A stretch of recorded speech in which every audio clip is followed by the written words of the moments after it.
This is a problem about class width, class limits, and graphs, choosing the right type of graph to make.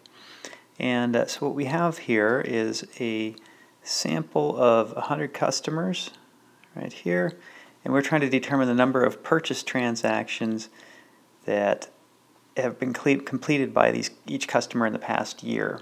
Okay, so we're developing a frequency distribution with 6 classes. So this is an important thing to note here. If we're told how many classes we have to use, then we don't need to use the 2 to the k rule. So if we're given that information, then we have that to start with. Okay, so we've been given that direction here. All right, so let's look at part A here. The most transaction of any customer sampled is 35 transactions, and the fewest is 0. Okay, so we've got a range of 35 to 0. Okay, so the recommended class width, if you recall, is the width here will be 35 minus 0. That's 35 minus 0 over our number of classes right up here, 6. So that's going to be 35 over 6, which is going to be 5.83. And so then we round that up to 6. Okay, so the answer to part A then is 6. Okay, so that's the recommended class width. All right, so that's going to say, and the class width, if you recall, if we're going to say, we're going to create buckets for each of these to go into, right? So we're going to have 6 of those, 1, 2, 3, 4, and so on. And so eventually then we'll say, in the first bucket there will be X number of transactions, in the second Y, and so on. Right, so that's what we're ultimately aiming to get here. And so that's what it's asking us in part B here is, what are the class limits here? So what are those buckets? What size will they be, or what will the ranges be on those buckets? Now before we do that part, I want to look at part D, okay? Because that will determine how we define these class limits. So the data set contains what kind of data? Okay, so is this discrete or continuous? That's the question. Are the data discrete or continuous? So remember, discrete means countable, individual items. Continuous could mean a fractional number, a partial value, or again, I think the book says it's limited by whatever you're measuring with. So continuous data might be temperature or some sort of size measurement, and so on. Discrete data are countable, individual discrete items, such as people, for example, or in this case, we are looking at what purchase transactions. All right, so can we have a partial purchase transaction? No. And so we would have, these would be discrete data, right, countable, the number of transactions. I can't have 2.5 transaction, it was either completed or not. So we've got discrete data here, so discrete is part D. And the reason I bring that up and do that before part B is because, again, that's going to determine our class limits. And I'll talk about that a little bit here. So what we're going to have here then is we're going to have these 6 classes that I started to just draw generally down here, but specifically here we're going to have 6.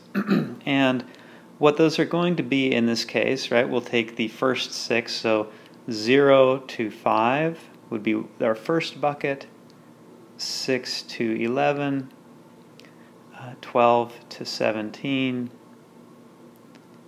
18 to 23, 24 to 29, and then our last one, 30 to 35. Okay, and so each of these classes have 6, right? 0, 1, 2, 3, 4, 5, and 6. So there's 6 possible values could fall into here. So we would then within our buckets here, we would then say how many are here. Z, I shouldn't start at the end of the alphabet, I guess. A, B, and C, we'll say. Okay, and so we would then have a count for each of those eventually. if we had all of the data to work with here. But we're just looking at the limits here. Okay, and so we've got then our 6 buckets: 1, 2, 3, 4, 5, and 6. And so those are, and then our class width here is also 6. 0, well, I'll just draw it kind of small up here. 0, 1, 2, 3, 4, and 5. All right, so those are the possible values in that first bucket, and so on. And so each of them are equally sized based on our class width. And so that's the layout of what we would do to collect this and count up this data. Now, I mentioned here as well that if this were continuous data, this would be worded a little bit differently, right? So if these were a continuous data measurement, our class limits, I'll just do the first one here since that's what I have room to do, but we would say 0 to less than 6, 6 to less than 12, and so on. This would be for continuous, if we had continuous data. And the reason that is because we can have a partial value in there. We could have 5.5 or something like that. And so, and actually maybe I should say it would be, yeah, well, I think that's fine the way we've got it here. But that to give you an idea that you would have this less than terminology in there that I've called out, because you can have these ranges of data, so up to a certain value, and then the next class picks up. You recall the classes have to be all inclusive, right? So here, because it's discrete, we can either only have 5 or 6, right? We've got the classes divided that way. But here, in a continuous data situation, you would do something like up to 6, then 6 to up to 12, 12 to, you know, and so on. So that's just a difference I'm calling out. That's not part of this problem, but just as a general awareness point that I'm bringing that up. But these are the answers up here for our specific problem here. So those are the answers to part B. Now, what type of graph would you use to construct? What type of graph would you construct to present these data? Okay, so part C, and here we would use a frequency histogram, right? So we've got all of these quantitative data, numerical data that we would have a count for each of these, and then we would have then a histogram, and I don't know what it would be shaped like, so I'll just draw something here, but we would have these 6 points or something along those lines. I don't know if I get 6 there. Yeah, something like that, right? So we'd have 0 to 5 with a value, and each of the classes up here, and then they would all be presented together here because it's an all-inclusive set of our 100 customers here. So the total of this frequency histogram would be 100, and they would show in that manner there based on, again, we don't have all of the data here to do that, but it would look something like that.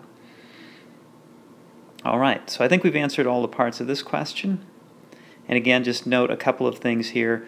If you're given the class widths, you don't need to do the 2 to the k. We've got a recommended class width, so we're always rounding that up, right? So we rounded that up to 6. We looked at whether this was discrete or continuous data. It's discrete, and we constructed our class limits based on that information plus the class limits that we defined here and the number of classes that was given in the problem.